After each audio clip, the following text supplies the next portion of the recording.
Brother, welcome to my channel contest studio. ఎలా ఉన్నారు అందరూ? సో అందరూ బాగానే ఉన్నారు అయితే అని అనుకుంటున్నా. సో చూశారు కదా, first Somasila part 1 and part 2, ఇప్పుడు సోమశీల పార్ట్ 3 అయితే రాబోతుంది. సో ఇందులో చాలా ఇంపార్టెంట్ ముఖ్యమైన విషయాలు అయితే మనకు ఉండబోతున్నాయి. మెయిన్ ఇంపార్టెంట్ వచ్చేసి సంగమేశ్వర టెంపుల్. సో ఈ టెంపుల్ వచ్చేసి సంవత్సరంలో కేవలం 4 నెలలు మాత్రమే మనకు దర్శనం ఇచ్చి మిగతా 8 నెలలు కంప్లీట్గా నీళ్ళల్లో మునిగిపోవడం జరుగుతుంది. అదేవిధంగా ఇక్కడ మీరు 7 నదులు ఒకే చోట కలిసే, సప్త నదులు కలిసే చోటును కూడా మీకు ఈ వీడియోలో చూపిస్తున్నాను. సో అదేవిధంగా ఈ ఎంతో పురాతనమైన ఒక మంచి వాటర్ ఫాల్స్ ను కూడా మన ఈ టెంపుల్లో ఈ వీడియోలో అయితే చూడబోతున్నారు. మీరు మంచి ఇన్ఫర్మేషన్ దొరుకుతుంది. అదేవిధంగా మీరు కొల్లాపూర్ సోమశీల సైడ్ వచ్చినారంటే ఏమేమి చూడవచ్చు, ఎన్ని మన దగ్గర మనకి టూరిస్ట్ ప్లేసెస్ ఉన్నాయి అనేది కూడా కంప్లీట్ గా మీరు ఈ వీడియోలో చూడబోతున్నారు. కాబట్టి దయచేసి ఈ వీడియోను కంప్లీట్ గా చూడండి. సో ఫస్ట్ టైం ఎవరైతే ఈ వీడియోను చూస్తున్నారో ప్లీజ్ రిక్వెస్ట్ చేస్తున్నా, సబ్స్క్రైబ్ చేయండి. ఎందుకంటే నేను కూడా ప్రయత్నం చేస్తున్నా, ఇంకా సర్చింగ్ చేస్తున్నా అనమాట. మంచి టెంపుల్స్, మంచి హిస్టారికల్ ప్లేసెస్ కూడా. సో అవన్నీ మన ఛానల్ ద్వారా మీకు చూపించడానికి సర్చ్ చేస్తున్నాను. సో మీకు సపోర్ట్ కొంచెం అయితే మనకు ఏదైతే సబ్స్క్రైబ్ ద్వారా, లైక్స్ ద్వారా, కామెంట్స్ ద్వారా దొరికిందంటే 100% గా నేను ఇంకో స్టెప్ ముందుకు తీసుకోవడానికి ప్రయత్నం చేస్తాను. ఆల్రెడీ సర్చింగ్ లో ఉన్నాను, చేస్తాను. కాకపోతే ఇంకా బూస్టింగ్ ఉండడానికి మీరు సబ్స్క్రైబ్ చేయండి. సో ఇప్పుడు వీడియోలోకి వెళ్దాం. స్టార్టింగ్ వచ్చేసి మనము ప్రీవియస్ వీడియోలో సంగమేశ్వర టెంపుల్ కంటే ముందు సోమేశ్వర టెంపుల్ అయితే మనం సోమశిలలో చూసాము. సో సోమశిల నుంచి ఇక్కడ నుంచి ఇంకొక 20 కిలోమీటర్స్ అయితే వెళ్లాల్సి ఉంటుంది. కానీ మనం ఏంటంటే వాటర్ లో వెళ్తున్నాం కాబట్టి, బోట్ ద్వారా వెళ్తున్నాం కాబట్టి మనము సో అన్ని కిలోమీటర్స్ అయితే ఉండదు. ఒక డిస్టిక్ నుంచి ఇంకో డిస్టిక్ కి మనము బోట్ ద్వారా ట్రావెల్ చేయబోతున్నాం అనమాట.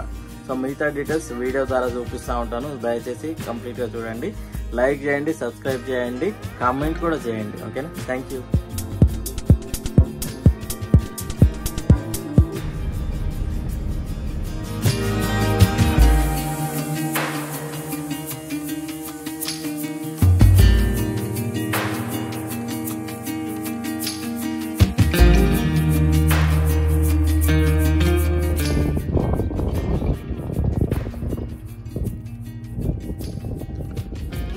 ఇందాక చూసిన టెంపుల్ ఇక్కడ ఉంది మనకి. ఈ టెంపుల్ నుంచి మొత్తం నదిలోకి అయితే లోపలికి వచ్చేసినాం మనము. సో యాక్చువల్గా రైనీ సీజన్లో అయితే మనకి అక్కడ వరకు వాటర్ ఉంటాయి. సో ఇప్పుడు కొంచెం ఎండాకాలం కాబట్టి వాటర్ అయితే ఎక్కువ లేవు. సో కింది వరకు వచ్చినాం అనమాట మనం. సో ఇక్కడ కూడా మనకి చిన్న ఐటమ్స్ తినడానికి కూడా అవైలబుల్ ఉన్నాయి. చూద్దాం ఒకసారి ఏమేమి ఉన్నాము. సో బోటింగ్ కూడా ఉంది చిన్నది. దిస్ ఈస్ కృష్ణా నది. మా పండు చూడ ఎంత మంచిగా దిగుతుండో, జాగ్రత్తగా.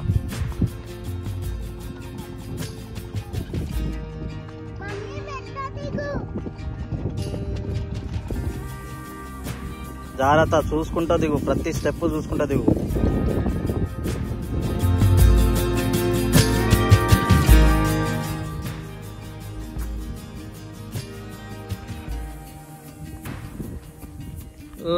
Take care.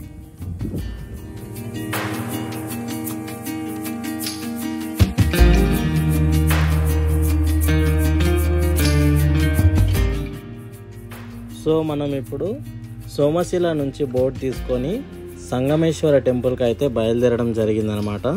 సో ఇక్కడ పర్సన్కి వచ్చేసి 100 రూపీస్ పోవడానికి, 100 రూపీస్ రావడానికి ఛార్జ్ చేస్తున్నారు. బోట్ వచ్చేసి ఇలాంటి బోట్లు ఇక్కడ ఎన్నో చాలా ఉన్నాయి. మీకు పైన కనిపిస్తుంది కదా ఒక రూమ్ లాగా. యాక్చువల్గా అయితే వర్షాకాలం అంత హైట్లో మనకి వాటర్ అయితే ఉండడం జరుగుతుంది. నేను పోయినసారి వచ్చినప్పుడు ఆ హైట్లో వాటర్ అయితే ఒకసారి ఇక్కడ చూడడం కూడా జరిగింది అనమాట, లాస్ట్ టైం ఒకసారి వచ్చినప్పుడు.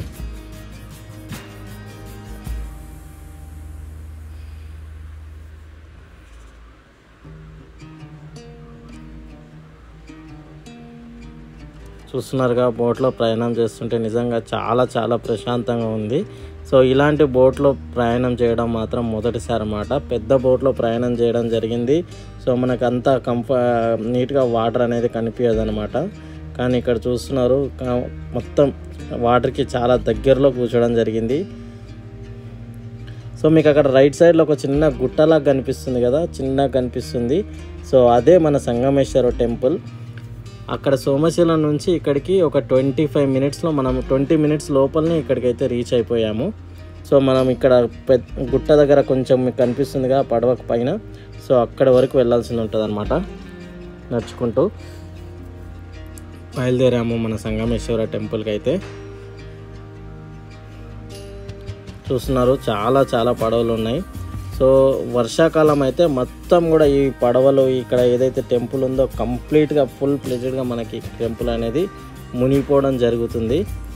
కేవలం 4 నెలలు మాత్రమే ఈ టెంపుల్ అనేది దర్శనం ఇస్తుంది. సో మీకు ఈ టెంపుల్ విశేషత ఏంటంటే చాలా చారిత్రాత్మక టెంపుల్ అన్నమాట ఇది. సో శ్రీకృష్ణుడు మేరకు ఒక 7 నదులు ఉన్న చోట ఈ ఒక శివలింగాన్ని ఏర్పాటు చేయండి అని చెప్పేసి ధర్మరాజుకు శ్రీకృష్ణుడు చెప్పడం జరిగింది. అటువంటి టైంలో సో ధర్మరాజు తన తమ్ముడైన భీముడికి కాశీ వెళ్ళి ఒక లింగంని తీసుకురామని చెప్పడంతో సో ఆయన అక్కడికి బయలుదేరాడు. కానీ అక్కడి నుంచి రావడానికి సమయం ఎక్కువ తీసుకోవడం వలన మంచి ముహూర్తం లేదు, మళ్ళీ తర్వాత వస్తే మంచి ముహూర్తం ఉండదు లేదు అని చెప్పేసి సో ఆయన రాకంటే ముందే ఇక్కడ ధర్మరాజు ఒక వేప చెట్టు మొద్దును నరికి దాన్ని ఒక శివలింగంగా అమర్చి ఇక్కడ శివలింగంగా అయితే చేయడం జరిగింది. చూస్తున్నాము ఇప్పుడే మనం లోపలికైతే ఎంట్రీ చేస్తున్నాము, లోపలికైతే వెళ్తున్నాము. చూశారు కదా ఇంతకుముందుకు హారతులు కూడా జరిగాయి. సో ఈ టెంపుల్ అనేది కంప్లీట్గా మునిగిపోయి ఉంటుంది, అందుకనే రాళ్ళతోనే కట్టడం జరిగిందనమాట. కంప్లీట్గా మొత్తం ఇక రాళ్ళతోనే మొత్తం కట్టడం అనేది జరిగింది.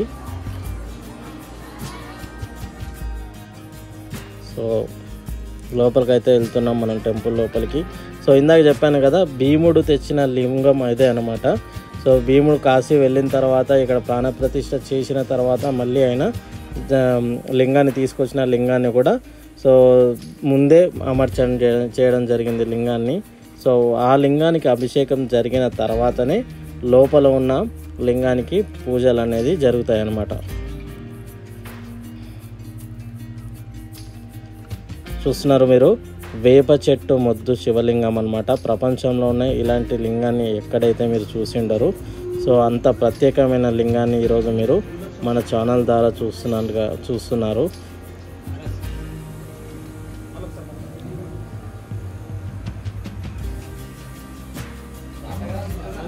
వేప చెట్టు శివలింగం సో ముట్టుకొని చూడడం కూడా జరిగింది. సేమ్ మన చెట్టు మొద్దు ఎలా అయితే ఉంటుందో అలాగే మనకు అనిపిస్తుంది అనమాట. స్పర్శ కూడా శివలింగం స్పర్శ కూడా అలాగే ఉంది. సో ఇంకా బయటకు వస్తే చూస్తున్నారు మీరు మొత్తం రాళ్ళతోనే కట్టడం అయితే జరిగింది. సో ఎందుకంటే ఇక్కడ ఎక్కువ డెవలప్మెంట్ కూడా చేయకపోవడానికి కారణం ఏంటి అంటే సంవత్సరంలో 8 నెలలు మొత్తం పూర్తిగా ఈ గుడి అనేది మునిగిపోయి ఉంటుంది కాబట్టి, సో నీళ్ళల్లో ఉంటుంది కాబట్టి మనం ఇక్కడ ఏమింత మంచిగా చేర్చినా కానీ మళ్ళీ అది ఖరాబ్ అవుతుంది, అంటే మళ్ళీ తర్వాత మనకి యూజ్ చేసుకోవడానికి ఉండదు. కాబట్టి ఓన్లీ రాళ్ళతోనే ఏదైతే ఉందో సో దానిని మాత్రమే ఇక్కడ మనకి అమర్చడం జరుగుతుంది అన్నమాట.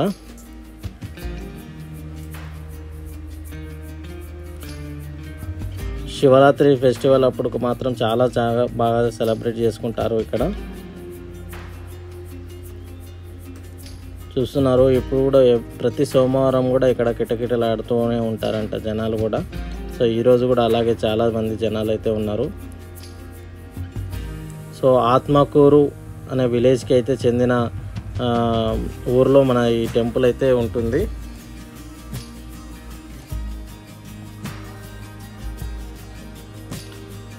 సో ముందుగా మనం చెప్పుకున్నట్లుగా సప్త నదులు మీరు చూస్తున్నారు కదా, 7 నదులు కలిసే చోటు ఇదే అన్నమాట.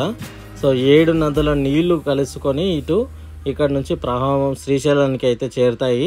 సో సప్త నదులు అనేది ఇక్కడనే ఉందన్నమాట. సో అప్పుడు శ్రీకృష్ణుడు ఇదే మాట చెప్పారనమాట ధర్మరాజుకి, సప్త నదులు ఉన్న చోట శివలింగాన్ని అమర్చాలని చెప్పేసి. అందుకే ఇక్కడ ఈ గుడి అనేది ఏర్పాటు చేయడం జరిగింది. చూస్తున్నారు పైన. సో మీరు ఎప్పుడైతే వర్షాకాలం వచ్చి మొత్తం గుడి మునిగిపోయే సమయంలో మీరు ఇందాక చూసిన పైన గోపురం పైన ఉన్న జెండా మాత్రమే కనిపిస్తుందంట. సో ఇప్పుడు మాత్రం మనకైతే పూర్తిగా గుడి అయితే దర్శనం ఇస్తుంది. చూడొచ్చు శివలింగం బయట కూడా అమర్చడం జరిగింది. నది చూడండి, ప్రవాహం ఎండాకాలం కావడం వల్ల సో నది ప్రవాహం అనేది చాలా తక్కువ ఉండడంతో ఇక్కడికి జనాలు కూడా ఎక్కువ రావడం జరిగింది. సో ఇక్కడ చూస్తున్నారు మీరు, నీళ్ళలో ఉంటాయి కాబట్టి ఎన్నో నదులలో ఉన్నాయి అన్నమాట. సో మేము ఇక్కడ బయలుదేరాము, మళ్ళీ సోమశిలకు బయలుదేరాము. ఈసారి అయితే కొంచెం పెద్ద బోట్లో ఎక్కడం జరిగింది. సో పోవడానికి కూడా మళ్ళీ సోమశిల వెళ్ళడానికి కూడా 20 నిమిషాల టైంలో 100 రూపాయలు అనేది ఛార్జ్ చేయబడుతుంది అన్నమాట.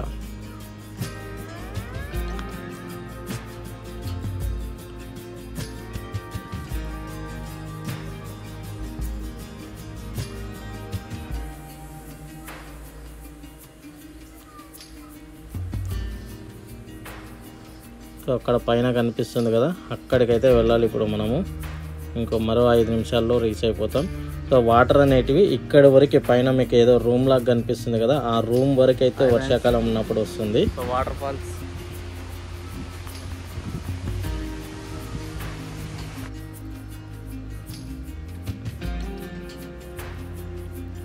వీడియోలో ముందుగా చెప్పినట్లుగా చాలా చారిత్రకమైన వాటర్ ఫాల్స్ అన్నమాట. జట్టిపోలు అనే గ్రామంలో ఈ వాటర్ ఫాల్స్ అయితే ఉండడం జరిగింది. సో ఈ వాటర్ ఫాల్స్లో కూడా ఎండాకాలంలో కూడా ఎంతో సురక్షితంగా వాటర్ అయితే చాలా నీట్గానే ఉన్నాయి, ఏమైతే ప్రాబ్లం లేకుండా. సో ఎండాకాలంలో కూడా చాలా ఎంజాయ్ చేయడం జరిగింది అన్నమాట ఇక్కడ.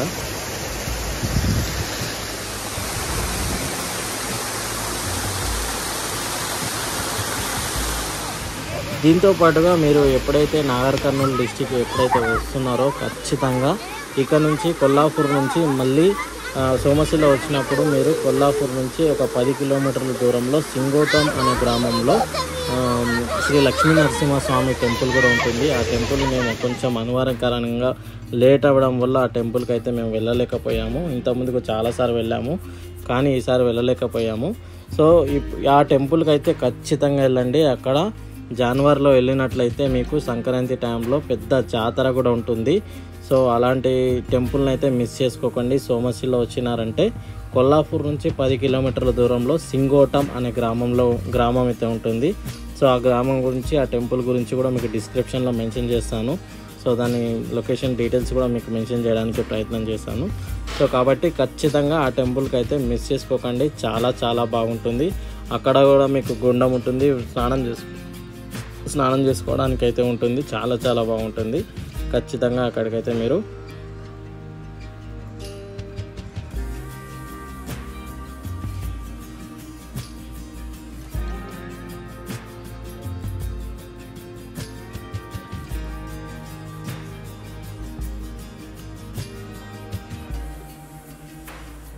చాలా చాలా రిఫ్రెష్మెంట్ అనిపిస్తుంది అనమాట. అలా నెత్తిపై వాటర్ పడుతూ ఉంటాయి.